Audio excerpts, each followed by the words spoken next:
In this video, we're going to talk about the new CPHR framework. This framework is going to shed light on changes in our profession and what we need to focus on to be successful as HR professionals. That's coming up right now. Hi, I'm Andrea Adams and the host of the HR Hub. On the show, you get expert insight into all things HR. I encourage you to subscribe to the show or podcast to keep learning from my guests. Today, my guest is Erica Blain. Erica is the Director of Professional Standards and Registrar at CPHR Alberta. When I was asking around for someone to talk to about this topic, Erica was the one I was pointed to. Hi, Erica. How are you? I'm good. How are you? Good. I'm looking forward to talking about this. It's sort of been on my mind, I guess, for about 6 to 8 months. When did we put these into practice, or when did they become public? The new framework was announced last December. Not last summer, December 2021, was when we announced it to the membership across Canada. And it had been working, they've been working on the update for about a year and a half up to that point, yeah. Right, okay. So tell us a little bit about the new framework, the competencies, and what drove the change. Well, what drove the change, it had been a while since they had looked at the framework previously. They want to look at it regularly, every few years or so, to make sure it's still relevant. And human resources as a field, it's grown, it's changed, it's diversified a lot over the years since its inception. And so CPHR Canada worked closely with HR professionals across the country to just review the framework to make sure it was still in line with the working world today. Yeah, so that was what drove us to make those changes for it. So tell us a little bit about the new competencies. Yeah, for sure. So, it's an updated framework. So a lot of it is still very similar. If you were familiar with the previous framework, you'll see that a lot of it is still very similar. But in some cases, there have been some changes in order to make it a little more nuanced and more clear and a bit more relevant. Would you like me to go through some of the main changes? Yes, if you would. Sure. So, once you get a chance to look at it, you'll notice that they grouped the competencies together. It used to be 9 separate competencies. Now they're grouped into separate groups just to clarify which ones relate to other ones.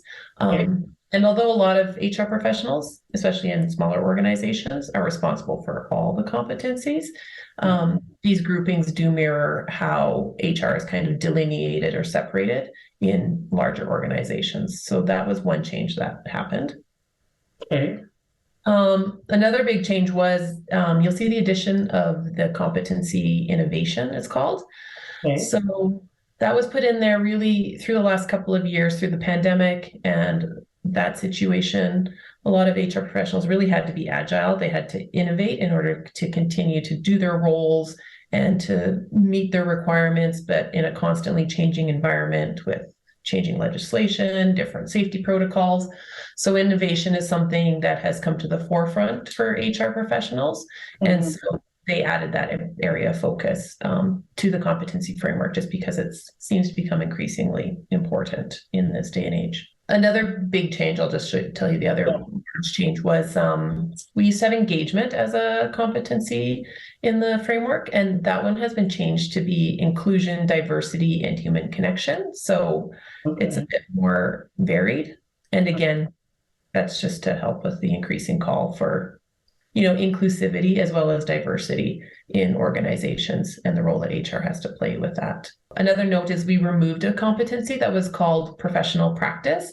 And it was a competency that was really about just being a professional. So making sure you knew the law, making sure you followed the code of ethics, understanding business, having leadership skills. So it's very important items. So even though it was removed as one of the main 9 competencies, a lot of those skills are still represented in the framework through what are called general competencies, which are less HR focused and more just about being a great leader and a great employee. It's interesting in the channel and all the conversations I had that particular aspect of the previous framework didn't really ever have a place to land. Nobody ever talked about it. So, in my two senses, that is probably a good idea. Part of the reason we removed it or changed it, put it in differently, is to clarify what it meant to be a professional through those general competencies. So that was more clear. And they really wanted to separate like the HR focused competencies and have that be the main framework. And then the general competencies were more about, being good at your job, being a valued member of the team, being a strategic person at the table. Okay.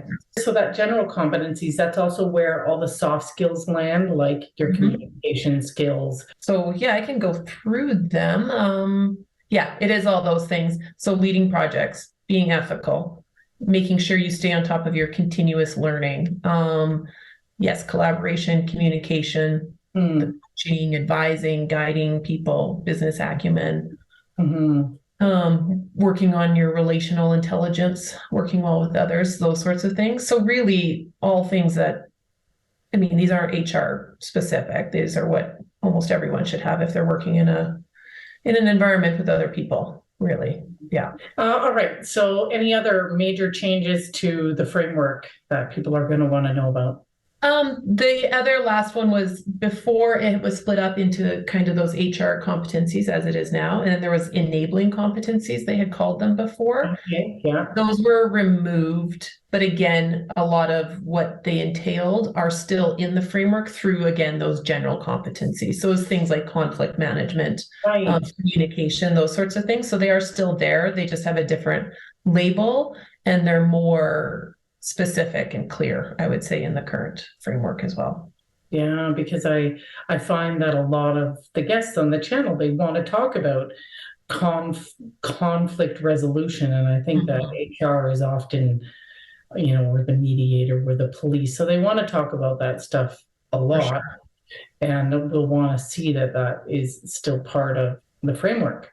Yeah. And some of that conflict management, part of that is engagement as well, because really the inclusion, diversity, and human connection area, because really conflict comes through that, interacting with other people in the workplace and then resolving it that way. Right. So it's kind of covered in a couple areas. Yeah. Okay. Anything else? No, really, those are the main changes that they did, and they really did it just to show. To move beyond having HR in these silos that it was before, and showing that right, because we kind of got siloed. There's compensation, there's labor relations, there's whatever else. And so part of the motivation was to have a better sense of integration. Yeah, and to recognize that HR is becoming more strategic as well. How do these changes affect people who are at different stages of the designation? For sure. So really the first step is there's an exam that people have to write. And so this competency framework is the basis for that exam, the national knowledge exam it's called. So so understanding this framework obviously is extremely important in order to be successful on that exam. Is the MKE going to change a lot? It hasn't. Again, a lot of these things were still in the framework before and tested on. It's just they've organized it differently and relabeled them to be more clear. And they've added a few things, obviously, too, as things change. So it's not vastly different at all. It's still the same layout. It's still 10% for each competency and 10% for those general competencies. So that's still the same. It's just there will be a few more questions on things like innovation, inclusion, diversity. Some of those things that weren't on the exam before were added. And so that actually, the first exam based on the new framework was run in the fall of 2022. Okay. So once people pass the exam, they're what's called a CPHR candidate. So they're on their way to getting the designation. Okay. And the next step for that is to do an experience assessment of sorts. And really the framework is the basis for that assessment. So candidates have to show that they have proficiency in 8 of these areas, not 8 of the areas. Sorry, that sounds. Anyways, they have to show that they'll get into it once they start working on it, but proficiency in several of those competencies in order to pass the experience assessment and to get that designation. You corrected yourself about the 8. Wow, now I'm curious. Yeah. Well, because it's not, because these are the 9 competencies, but then they're also broken down, like there's sub-competencies underneath just to give more specific detail about what it means to have proficiency in that area. And so it's really, they just need to show those little sub-competencies. It's 8 of those that they need to show. That doesn't seem so bad. No, it's not. Most people can do it. And that's the point. We want people to, have the experience. And because these are focused in HR, if they're working in an HR role, chances are good they're going to have exposure to more than 8, obviously. But if they can show that they have really good proficiency in at least 8, then they'll have a good chance of passing the assessment and getting their designation.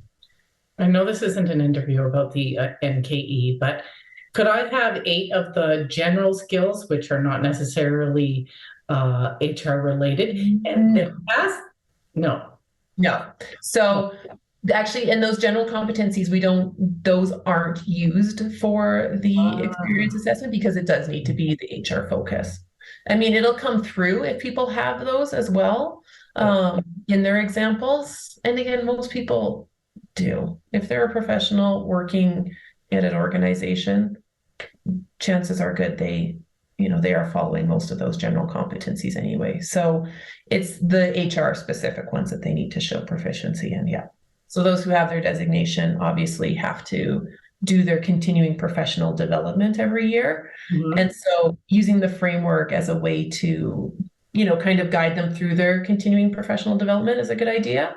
Mm-hmm. Because in order for hours to count for their CPD is what we call it, they do have to be related to the framework, which is because it's really extensive.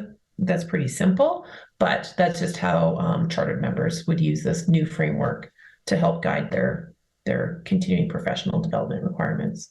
And now, seeing as we went there as well, I'm going to ask another question, not exactly related to the framework, but the CPD requirements. To have and maintain your CPHR, how many do you need a year? You need 10 CPD hours per year, but you have to have 60 over any 3-year period. Oh. So if you only have 10 one year, you need to have more in the other 2 years. So generally we tell people aim for 20 every year. Right. Is that 20 hours? Yeah, 20 hours. Correct. Okay, of approved training. It doesn't, we look at it. It's not like pre-approved or anything. It has to be something that's related to HR. So it can be workshops, courses that you take, conferences you attend. It can be volunteer work you do, self-directed learning. So listening to podcasts or reading books. There's mentoring, coaching, being mentored. There's a lot of different ways to get your hours. Interesting. And professional practice is like your job. So if you're doing new work in your area, or if you're making major updates to, an employee handbook or something like that, all of those things all count for CPD hours as well. So most people don't have troubles maintaining their designation. Mm-hmm. Yeah, that's interesting. I actually didn't know that. So we've been talking about people's development, but how can someone use the new set of competencies, the new framework to improve themselves professionally?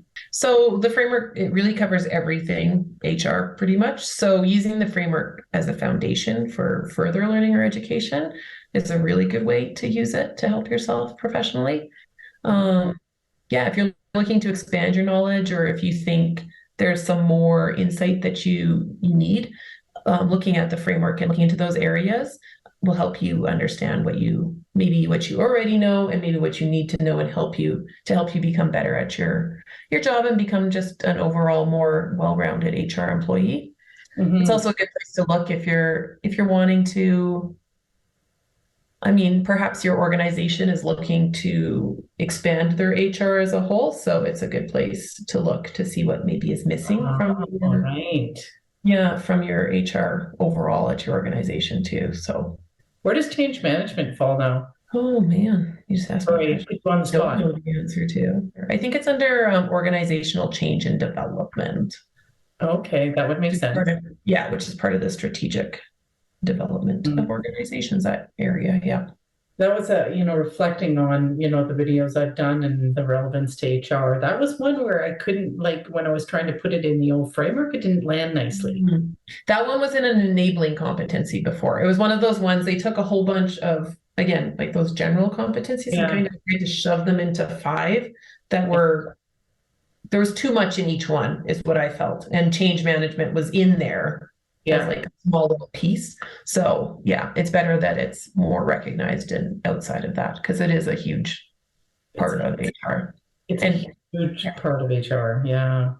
And my guests talk about it a lot. Okay, final question here. If someone wanted to know more about these competencies, about the framework, about writing their NKE, about becoming a CPHR, where do they go? Well, they can go to our website as one, so CPHRAB.ca. And you can find the competency framework listed there and also any information about the exam, the experience assessment, how to get your designation. And you can reach out to anyone on my team at our organization as well. Mm-hmm. And really, any CPHR website across Canada, you should be able to find that. So each province has its own association. So we're the Alberta one, obviously. Yeah. Yeah. So depending where people are, they can look at their own provincial site and find more information on that too. Right. Except Ontario. Right. Ontario's different. They're separate. Yeah. And seeing as I have you as a captive audience right now, what's the link between CPHR and some of the other major worldwide HR bodies? Yeah. Well, the main one that we in Alberta recognize is with SHRM, so the American HR designation. Yeah. And we have an agreement where our members, our CPHR members, the ones who are chartered, they can be recognized through SHRM and carry one of the SHRM designations as well. Okay. So there's a process you have to go through. And I don't know what it is right off the top of my head currently, but people apply for it. We have a link where you can go and apply for it. And then we just confirm that they are chartered, and then SHRM grant them their designation. And then we do the same for SHRM members as well. So we've had members come to us, and if we can verify their SHRM designation, then they can be granted the CPHR designation that way as well. Right. So that's really good for people who work, because a lot of companies work cross borders now, especially with the US. So yeah, that's been very useful for a lot of members.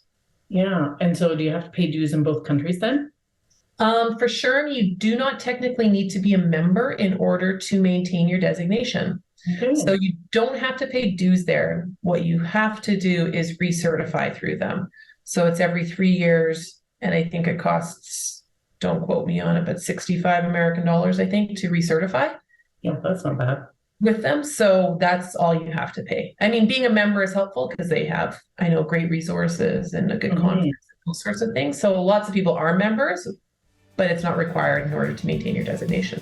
Thanks, Erica. I certainly see in my consulting practice, and as I mentioned in the video, through all of these videos I've done, how the areas and the focus of HR is changing over time with trends in the workforce, with employer needs. And so I think these changes are pretty welcome. I did an episode a couple years ago, actually, now, I can say that because I've been doing this so long, on the NKE specifically, and that link is right here. Thanks for watching, and we'll see you next time.